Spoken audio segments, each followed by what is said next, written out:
the Primitive Patterns Podcast. It's time to live your mystery.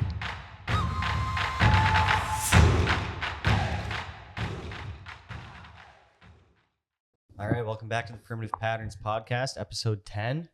The boys are feeling pretty happy today, and that's what we're going to talk about. What makes us happy? It's going to be different for everybody, but I have a feeling all three of us are going to be kind of on the same page to some degree. But I want to speak for you guys. How are you guys doing today? Feeling great, buddy. Sun shining. Good day. Feeling pretty good. Started the podcast. I was like, yo, Luker, watch your cord. Don't move your fucking microphone. And first thing he does. So tough to be happy sometimes. I don't know. Perfect. One doucher comment by Josh already. Check. Yeah, there's hell of a lot more where that came from, boys. So. All right. Well, let's get to it, Luker. Again, you kind of came up with the whole idea around talking about happiness. So why don't you kind of let everybody know maybe why you thought of that idea, or just like what makes you happy? Yeah, I don't know. I just thought of the idea because I think there's a lot of distraction that takes people away from being happy. And so I thought it'd just be a cool thing to talk about, like just share what makes us happy as individuals. And not that it's going to be what makes everyone happy, but just a cool thing that maybe spurs people to think about their own happiness and actually take some time to, go over what it is that they want out of their life to make them feel happy. Yeah, because I feel like the term happiness, it's almost used like it's such a scarce thing in the world, where it's like, oh, like what makes you happy? And for the most part, when I think about my interactions with people, maybe not from day to day, because I see people in a pretty happy place, like in the gym, people are usually in a good mood. But interactions, like just in real life, like not with like work or like family, but just like in general, I don't see too many happy people out there. And it's like, have people kind of just fallen into the routine of doing what they think they need to do and not necessarily what's actually going to make them happy? Yeah. I mean, I think a big one that you see, and like we can all relate to this, is when your patterns aren't lined up, like when you're not eating well, sleeping well, moving well, thinking well, it's going to be pretty hard to be happy. I think for a lot of people, like maybe their external life is good and it looks good from the outside, but they're just treating themselves like shit. And I think happiness is really just about finding a good rhythm. Like it's not, oh, I woke up, I'm happy, life is good. It's like, oh, I woke up, I took time to breathe, meditate, eat well, I moved my body that day, I had positive interactions. Like it's almost a continuous state that you're cultivating. And if you're not doing the right things to cultivate it, like good luck finding it. Yeah. I also feel like it is a tough one to like map out or figure out, because like you said, you see people walking around and they're not happy. Some people might have the preconceived idea in their head of like that unhappy person is the one like driving the beater vehicle with no money, maybe like, lower income, doesn't have a good family unit at home. But then you also see people that like, it seems like on the surface they're happy. Like maybe they have like the quote unquote happy family, the money, the nice house. But even a lot of people just in general aren't happy deep down. Like when it comes down to their core values and what truly drives them to be happy, it's almost like they're putting on a persona, or they just want to put on a front being like, look at me, I am happy, when even those people, a lot of them aren't that happy. So it is a tough one to figure out, because on the surface, you can see it sometimes in people, but a lot of times it's hidden as well. Yeah, it can also be a tough one to figure out too, because like you said, if you're not moving your body and meditating and doing all those things, how can you expect to find happiness? But there are also a lot of people that do those things every single day in the pursuit of thinking it's going to make them feel better, and like it just doesn't. Definitely. So it's like it is tricky to like put your finger on, and that's why there's no like formula that anybody can give you in terms of being like, if you do these things, it's going to make you happy. But I think with what you mentioned, there are things that you can do to call it better your chances of being happy on a day-to-day basis, not circumstantial happiness because you won $100 on your bet last night, or you're going to a friend's birthday party. I'm saying like the feeling of happiness that just kind of carries all day relatively consistently. There's principal things probably that if you have them in line or have them in check, they're definitely not going to deter you from being like, they're not going to have a negative impact on your happiness. And I think you could say that for certain. Like we've spoken about a strong family unit on this podcast a few times. If you have that in place, that's not going to hurt your chances of being happy. Unless you're a psychopath. Yeah, maybe, unless you're a complete psycho, then sure. But for the most part, like across population, if If you have a strong family unit, it's not going to hurt your chances of being happy. If you watch what you put in your body, probably not going to stop you from being happy, moving your body. Like there are things that if you do them, they're not going to affect you negatively at all in that sense. Okay, how about Luca? If you could give people 3 things, like do these 3 things to increase your chances of being happy on a consistent basis. And now it's not that these 3 things will make you happy, but if you had 3 things, what would your 3 things be? Yeah, it's so personal. Like for me, it would be taking care of my mind and body.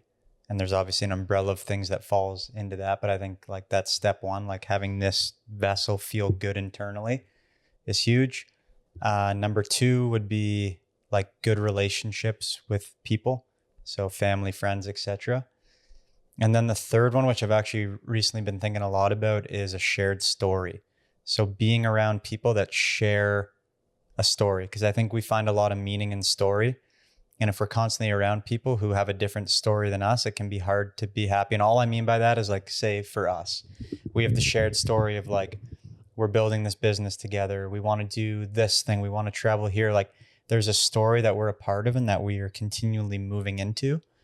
And I think for a lot of people, they're not sharing a story with anyone. And I guess on a macro level, you can think of religion. Like a lot of religious people through that shared story of religion find happiness because within that they find community and they find people.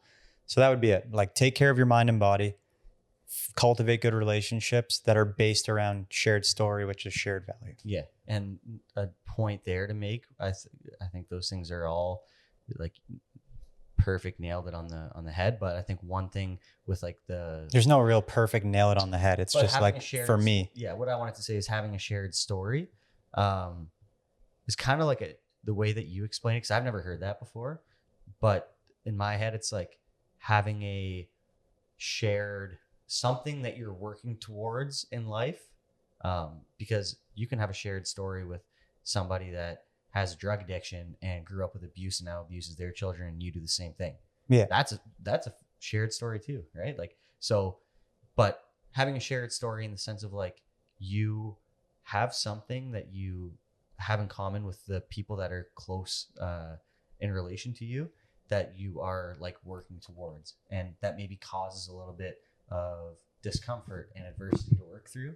Because I think those 2 things, like being uncomfortable at times and having adverse situations you have to work through to reach that like ultimate goal, whatever that is, I think that is something that drives happiness big time. Yeah. There's like small moments of not unhappiness, but kind of like difficult feelings to get through. Or like another simple one is people like just feeling like you're genuinely loved. Mm-hmm. Like feeling love from people could be such a major part of being happy. And you think of for a lot of people, maybe it's just like security. Like they never felt secure within themselves or within their family or at school. Like they never felt secure, which you could say goes hand in hand with like feeling love. Because if you're feeling ample amounts of love, you're probably feeling pretty secure within yourself and within the community of people that you're around. But for some people, like think about if you never felt that in your life, and now maybe you met your partner that you're going to spend the rest of your life with, and you're deeply in love with them and you feel like endless love. Or maybe you found a good community of people, whatever it is. Sometimes it could be something as simple as like security and knowing that the fact that you are loved. Yeah. And I think that is where social media has fucking so negatively affected younger people. Everyone, not just young people. Yeah, okay, everybody, but the younger population are the people that grew up with it from day one. So say you were like somebody who wasn't popular in school and you're in like grade 6, maybe you just didn't have a really large friend group and you're really young, but you can go on to whatever it is, like if it's TikTok, Instagram, whatever, almost have this like fake persona or life, and people are complimenting you on it, or even just like interacting with you and like giving you that sense of like being like seen. But when your phone shuts off, it's all fake, which is why I think like social media has been so bad for happiness of pretty well everybody. But yeah, young people specifically. Yeah. Or like flipping that and just not even like that you're putting on a persona and you're getting love on the internet, on your phone, whatever, but also seeing a bunch of people that you're perceiving them to be happy because that's what they're putting on their social media. Like that's what they're portraying to you, is that they are happy. You only see happy people. You never see upset people really on social media. Yeah, you probably shouldn't be the person that cries on social media. Yeah. Like if you're bawling your eyes out on your story, I probably don't want to see that. Like, because I don't know. You know what it feels like to bawl your eyes out. We've all done it. I've seen you guys cry in the last like 2 months. Imagine if I was like, pull my phone out. I was like, okay, keep going. What Yeah, no, it's fucking bullshit. like that's the last thing you would ever want. So anyways, that's a side note. That's besides the fact. We'll move on from that one, but I just wanted to throw that in there. Don't be the crybaby on social media. Back to happiness. Yeah. What are 3 things that you think, if you could tell somebody do these 3 things, what are 3 things you would want somebody to do in order to give them the best chance of finding happiness? Well, like again, I think it's so personal. It just fully depends on your life story and how it's unraveled up to this point. That's going to like determine what's going to make you happy.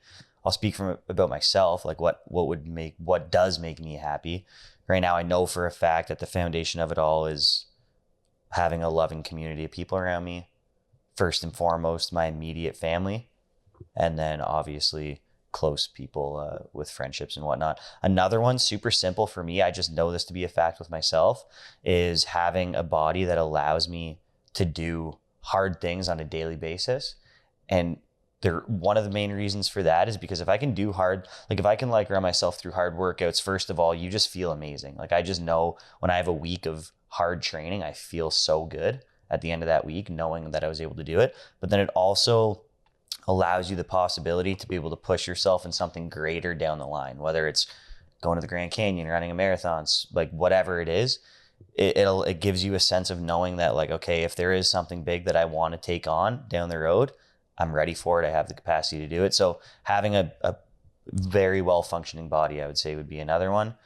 And then I'll go a little different here. I'll say like travel, like experience, and having the freedom, whatever that means to you, whether it's financially, opportunity, whatever it is, to be able to go and see different places, experience new people, culture, food, all that. That's fucking wicked. I think most people would probably agree with that. Yeah, for sure. And maybe being able to get tattoos. You're a big tattoo guy. Maybe getting tatted a little bit too. That'd be a little lower on the hierarchy, but it's like right there for sure. Yeah, I think honestly, if I were to say my 3, it would basically just be piggybacking off you guys. Yeah.